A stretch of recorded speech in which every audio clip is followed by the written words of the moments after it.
Zone RTI media. నమస్కారం, వార్తలకు స్వాగతం. ముందుగా ముఖ్యాంశాలు.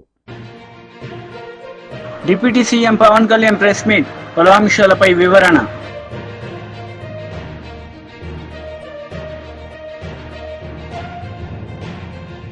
మాజీ మంత్రి శ్రీనివాస్ గౌడ్ ప్రెస్ మీట్, ఇరు పార్టీలపై fire. Janasena leader Pawan Kalyan press meet నిర్వహించారు. ఈ సందర్భంగా పలు అంశాలపై ఆయన మాట్లాడారు. అయ్యప్ప స్వామి దీక్ష చేసే వాళ్ళ మీద ఎంత ఇష్టారాజ్యంగా మాట్లాడతారు. ఇదే మీరు ఎవరన్నా సరే ఇస్లాం మీద మీరు గొంతెత్తగలరా? ఎందుకంటే రోడ్ల మీదకి వచ్చి కొడతారని మీకు భయం, అందుకు మీరు మాట్లాడరు. హిందువులు అంటే మెత్తని మనుషులు కదా, తోటి హిందువు కదా, మీరు ఏదైనా మాట్లాడచ్చు. మీకు నమ్మకాలు లేకపోతే మీరు ఇంట్లో కూర్చోండమ్మా. మీకు నమ్మకాలు లేకపోతే ఇంట్లోంచి బయటికి రాకండి, మమ్మల్ని ఏం అనకండి. మేము ఎలా పూజా విధానం ఎలా చేస్తాం, అలాగే ముఖ్యంగా ఫిల్మ్ ఇండస్ట్రీ కూడా నేను తెలియజేస్తా ఉన్నా. దీని మీద మీరు మాట్లాడితే మద్దతుగా మాట్లాడండి, లేదంటే మౌనంగా కూర్చోండి. అంతేగాని మీ మాధ్యమాల ద్వారా అపహాస్యం చేస్తే మటుకు ప్రజలు మిమ్మల్ని ఎవరు క్షమించరు. ఎందుకంటే చాలా డీప్ పెయిన్ ఇది. మీరు లడ్డు మీద జోక్లు వేస్తున్నారు. నేను ఒక సినిమా ఫంక్షన్ కూడా చూశాను. Laddu is a sensitive issue అని. Don't you ever say that. Don't you ever try dare to say that please. YCP leader Ambati Rambabu media సమావేశం నిర్వహించారు. ఈ సందర్భంగా పలు అంశాలపై ఆయన మాట్లాడారు. చేసినటువంటి ఆరోపణ రాజకీయ ఆరోపణగా మిగిలిపోకూడదు, దీనికి ఒక లాజికల్ ఎండ్ కావాలి అనేటువంటి ఉద్దేశంతో అనేక మంది దీని మీద ఎంక్వైరీకి డిమాండ్ చేశారు. కొంతమంది అయితే సిబిఐ ఎంక్వైరీ అన్నారు, కొన్ని పార్టీలు. కొందరైతే సిట్టింగ్ జడ్జి చేత విచారణ జరిపించాలన్నారు. కొందరైతే సిట్టింగ్ జడ్జి పర్యవేక్షణలో ఒక ప్రత్యేకమైన స్పెషల్ ఇన్వెస్టిగేషన్ టీమును వేసి వారి చేత విచారణ జరిపించాలి. ఇది పెద్ద ఆరోపణ, మతపరమైనటువంటి ఆరోపణ. భారతదేశంలో హిందూ మతానికి సంబంధించినటువంటి ఒక పవిత్రమైన దేవాలయంలో ఇలాంటివి తయారయ్యేదనేటువంటి ఆరోపణ చాలా భయంకరమైన ఆరోపణ. దీన్ని ఆ స్థాయిలో విచారణ జరిపి వాస్తవాలు నిగ్గు తేల్చి నిజమైతే ఆ దోషుల్ని శిక్షించాలి అనేటువంటి డిమాండ్ సర్వవ్యాపితంగా వినిపించింది. తర్వాత చంద్రబాబు నాయుడు గారు మొన్న ఎప్పుడు అనుకుంటాను చాలా వ్యాఖ్యలు చేస్తూ ఆయన ఎంక్వైరీ చేస్తానన్నాడు. ఏం ఎంక్వైరీ విన్నారు కదా.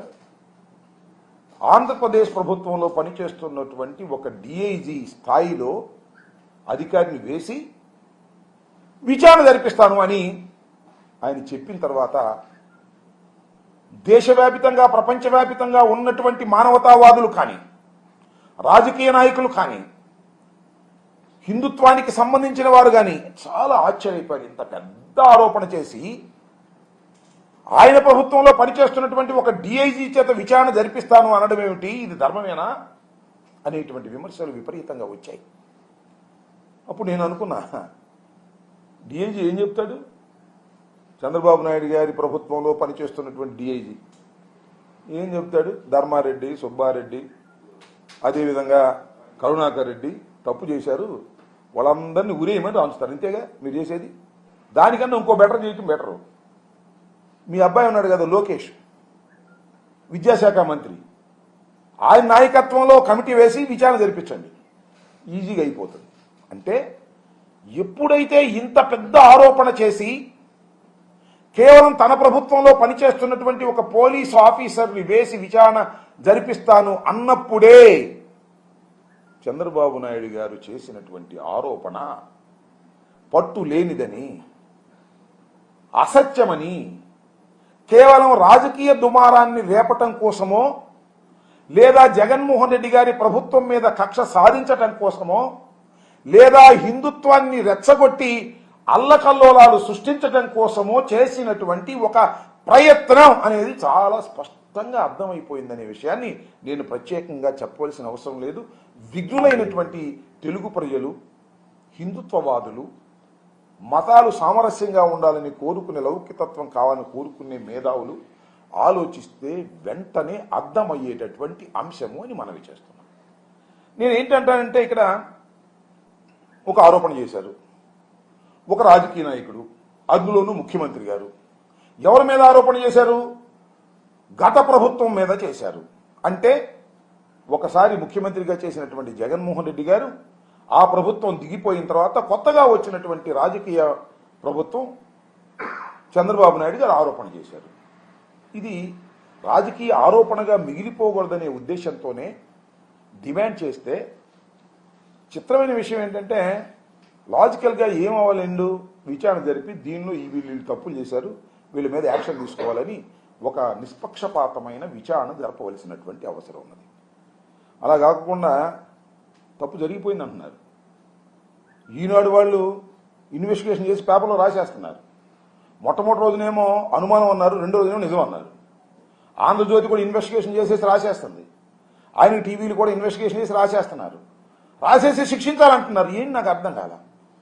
మీరు అలాంటప్పుడు డిఐజీ స్థాయిలో అధికారిని ఇంకా వేయాల్సిన అవసరం ఏముంది? ఈనాడు చెప్పినట్టు, ఆంధ్రజ్యోతి చెప్పినట్టో, లేదా టీవీలు చెప్పినట్టు చేసేయండి. ఏమిటి దుర్మార్గం అంటున్నా?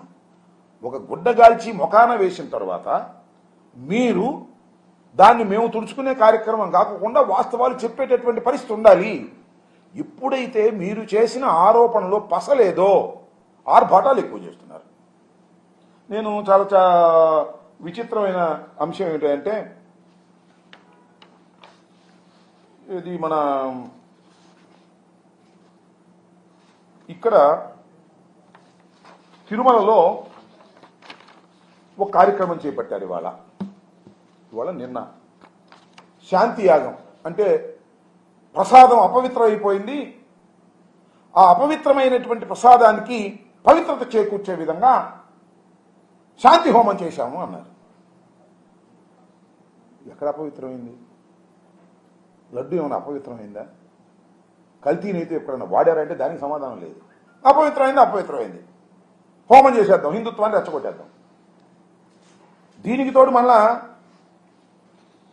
మన పవన్ కళ్యాణ్ గారు, డిప్యూటీ సీఎం గారు ప్రాయచిత్త దీక్ష చేపట్టారు. ఆయన ప్రాయచిత్త దీక్ష మేము చేపడతాం, నిరూపించండి.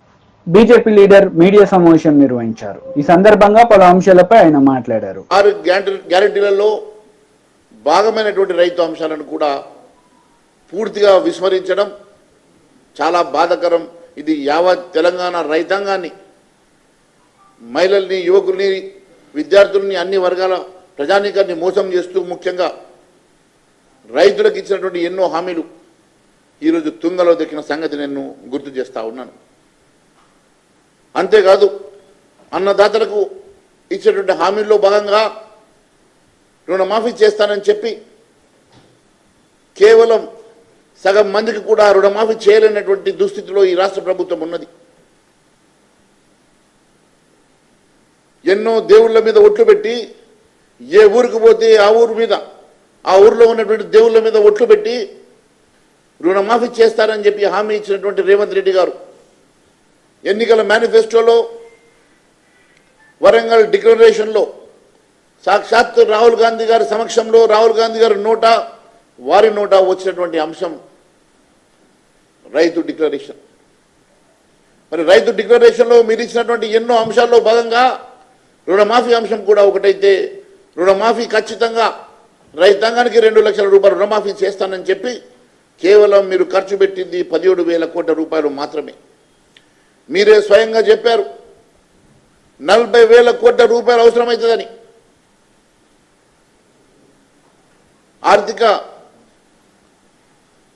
ఆర్థికవేత్తలు చెప్తా ఉన్నారు 49,000 కోట్లు అవసరమని. మీరు 40,000 కోట్లు అన్నారు.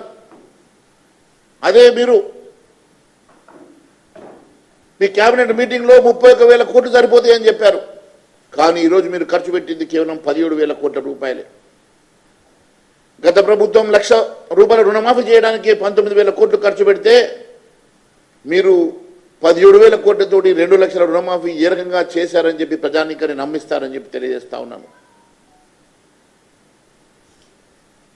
మీరు ఒకవైపు 15 ఆగస్టు సందర్భంగా పూర్తిగా రుణమాఫీ చేశానని చెప్పి పచ్చి అబద్ధాలు మాట్లాడుతుంటే మీ మంత్రులు ఉత్తమ్ కుమార్ రెడ్డి గారు కానీ, మీ మంత్రులు తుమ్మల నాగేశ్వరరావు గారు కానీ లేదు ఇంకా కొన్ని వేల కోట్ల రూపాయలు అవసరం ఉన్నది, 13,000 కోట్ల రూపాయలు ఇంకా అవసరమవుతుందని చెప్పి తుమ్మల నాగేశ్వరరావు గారు చెప్పారు. ఇంకా చాలామందికి రుణమాఫీ జరగలేదు, మేము ఇంకా రుణమాఫీ జరగడానికి మాకు ఇంకా కొన్ని వేల కోట్ల రూపాయలు అవసరం పడుతుందని చెప్పి మీరు చెప్పారు. అంటే మీరు ఒకటి చెప్తా ఉన్నారు, మీ మంత్రులు ఒకటి చెప్తా ఉన్నారు. మీరు రుణమాఫీ జరిగిందని చెప్తా ఉంటే మీ మంత్రులు జరగలేదు అని చెప్పి చెప్తా ఉంటే మీరు పచ్చి అబద్ధం మాట్లాడుతున్నట్టుగా స్పష్టమవుతున్నది. బీఆర్ఎస్ లీడర్ మీడియా సమావేశం నిర్వహించారు. ఈ సందర్భంగా పలు అంశాలపై ఆయన మాట్లాడారు.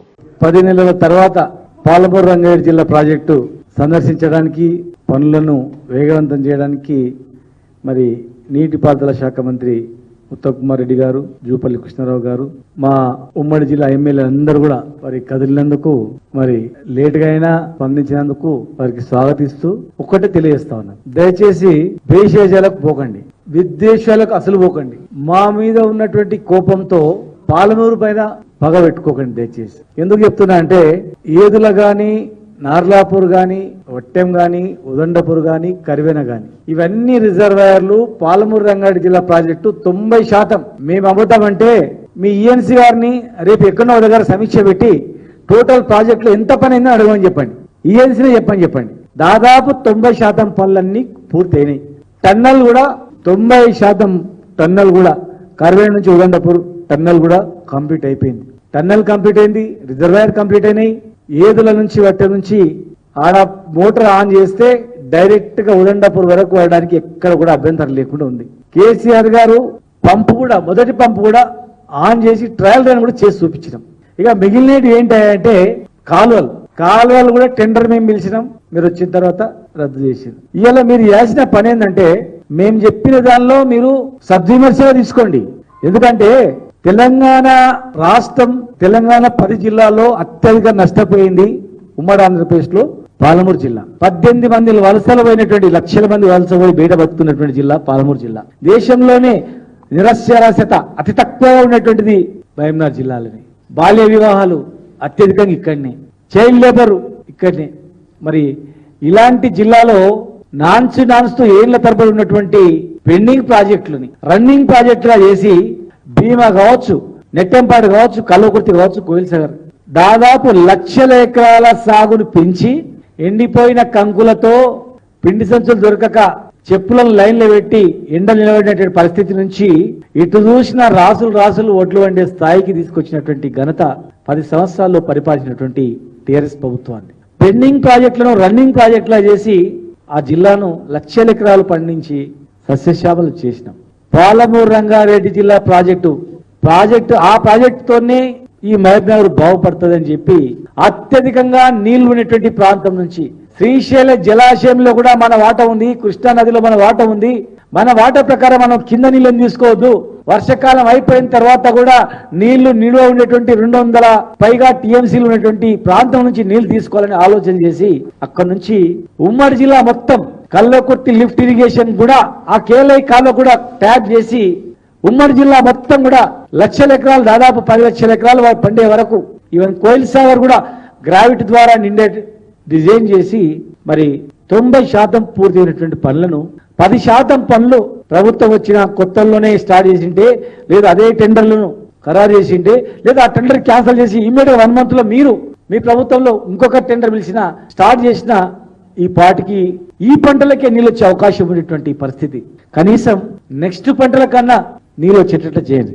మేమందరం కూడా 14 మంది మొత్తం శాసనసభ్యులము, మంత్రులము, ఎమ్మెల్యే అందరం కూడా ఒక ఏకతాటిపై ఉండి 6 రిజర్వాయర్లు, లిఫ్ట్లు, టన్నెల్లు కంప్లీట్ చేసుకున్నాం 90%.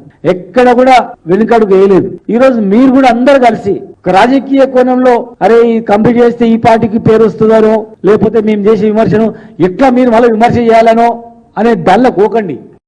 YCP leader Pothina Mahesh media సమావేశం నిర్వహించారు. ఈ సందర్భంగా పలు అంశాలపై ఆయన మాట్లాడారు. వెంకన్న స్వామి లడ్డు ఎంతో నాణ్యంగా, పదే చెప్పాము, ఎంతో నాణ్యంగా మంచిగా తయారు చేసి మరి భక్తులకి అందజేస్తే కావాలని పనిగట్టుకొని సనాతన ధర్మం మీద, హిందూ ధర్మం మీద దాడి చేయడమే పనిగా కూటమి ప్రభుత్వం అడుగులు ముందుకేస్తోంది. పూటకో వేషం, రోజుకో. టీడీపీ లీడర్ మీడియా సమావేశం నిర్వహించారు. ఈ సందర్భంగా పలు అంశాలపై ఆయన మాట్లాడారు. వర్గమైనటువంటి వీరి హయాంలో జరిగినటువంటి అక్రమాలు, వారు చేసినటువంటి పాపాలు ఒక్కొక్కటిగా బయటకు వస్తూ ఉన్నాయి. అన్నిటికంటే మించి వీళ్ళు చేసినటువంటి క్షమించరాని మహాపాపం, స్వామివారి నైవేద్యంలో, స్వామివారి ప్రసాదంలో, లడ్డూ ప్రసాదంలో యానిమల్ ఫ్యాట్స్తో వాటిని కలుషితం చేసి కేవలం డబ్బు కక్కుర్తితో ఏఆర్ ఫుడ్స్ లాంటి కంపెనీలతో కుమ్మక్కయి స్వచ్ఛమైనటువంటి ఆవు నెయ్యిలో కల్తీ పదార్థాలు, జంతువులకు సంబంధించినటువంటి కల్తీ పదార్థాలతో కలుషితం చేసి స్వామివారి ప్రసాదాన్ని కూడా ఆ రకంగా అడల్టరేట్ చేసినటువంటి ఈ క్షమించరానటువంటి పాపం, దీనికి సంబంధించినటువంటి వాస్తవాలు బయటకు వచ్చేసరికి ప్రపంచవ్యాప్తంగా ఉన్నటువంటి హిందువులు మాత్రమే కాదు, అన్ని మతాల వారు కూడా నిర్ఘాంతపోయారు. చేసినటువంటి పాపం తాలూకా వాస్తవాలు అనేక ల్యాబ్ రిపోర్టుల ద్వారా బయటపడినటువంటి సందర్భంలో ఇంకా కూడా బుకాయించే ప్రయత్నం, వాళ్ళ చేతిలో ఉన్నటువంటి ఒక అవినీతి బురద పత్రికను అడ్డం పెట్టుకుని ఇంకా కూడా తప్పుడు రాతలు, వక్ర భాష్యాలు పలుకుతూ ప్రజల్ని నమ్మించేటటువంటి ప్రయత్నం చేస్తూ ఉన్నారు.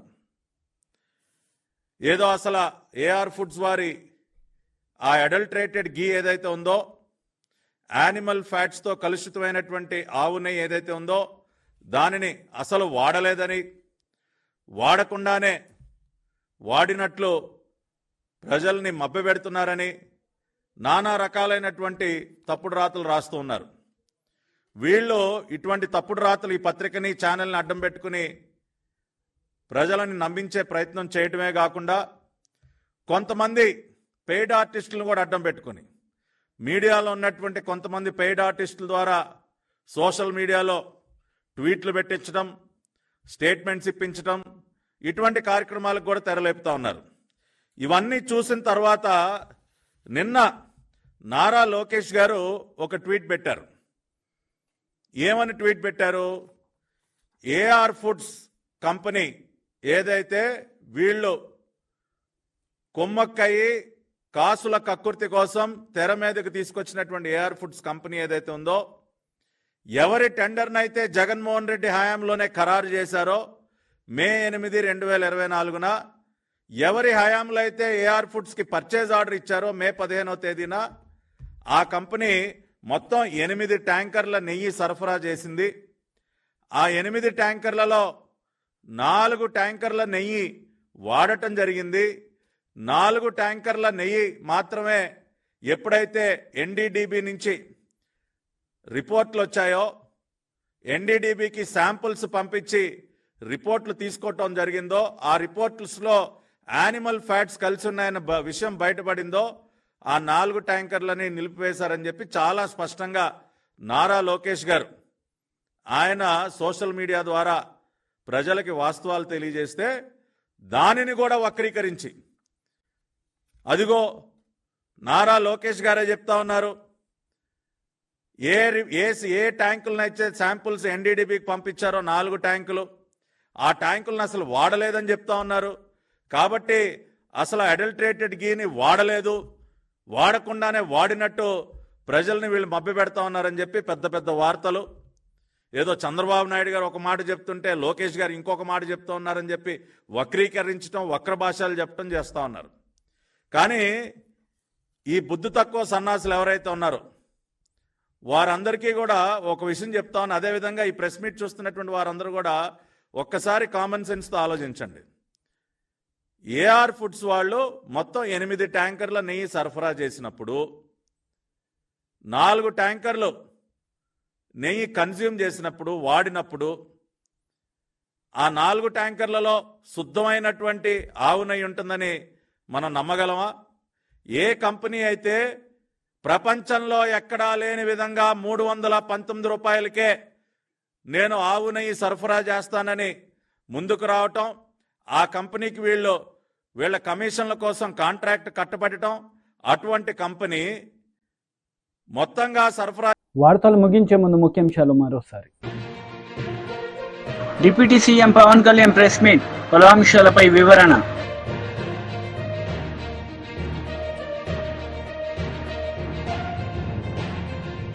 మాజీ మంత్రి శ్రీనివాస్ గౌడ్ ప్రెస్ మీట్, ఇరు పార్టీలపై ఫైర్. ఈ వార్తలు ఇంతటితో సమాప్తం. తిరిగి ప్రసారమయ్యే వార్తల్లో మళ్ళీ కలుద్దాం. అంతవరకు సెలవు. నమస్తే.